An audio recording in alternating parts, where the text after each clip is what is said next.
आमच्या सगळ्या वेंडरने आम्ही सांगितलेलं आहे जे चांगलं असेल तेच द्यायचं.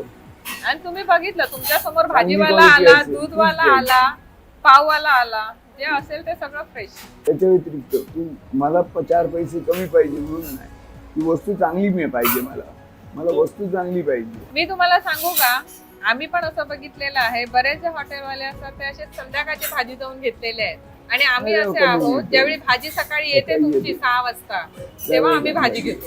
मग तो काही रेट असू दे, संध्याकाळचा कसा जरा भाव उतरलेला असतो तो तेव्हा घेतला जातो. ते नाही. आपल्याला नाही चालत. नाही चालत. आणि माझी जर माणसं द्यायचंय पण चांगलं द्यायचंय तर ते चांगलंच द्यायचं. मग आणि तिथे- माझी माणसं पण ठरली ती मला चुकूनही खराब काही देणार नाही एवढं आहे. नाही तर मी परत करते आणि ते देणारच नाही. माझा भाजीवाला, दूधवाला, पाववाला, मासेवाला हे सगळे ठरलेले आहेत आणि त्यांना आता एवढी वर्ष मी त्यांच्याकडूनच घेते. ते चांगलंच देतात.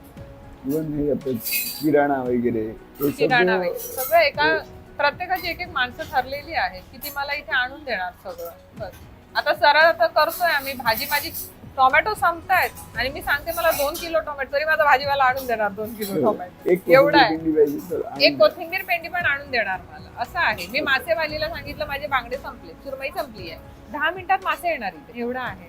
नाही आम्ही नाही, आम्ही खूप मोठं आणून ठेवत खूप नाही. जास्त storage नाही, काय? जे दिवसाला लागतं आपल्याला जे दिवसाला तेवढंच लागतं, घेतो. तेवढं. आणि जास्त कस्टमर आहे म्हणून ते संपतंय तर मग मागवतो. कधी कधी मासे असतात, मासे आम्ही जास्त खूप घेऊन ठेवत नाही कारण मासेवाली आणून देते, मासे फ्रेश पाहिजे तर मिळतात स्टोअर लगेच. करत नाही.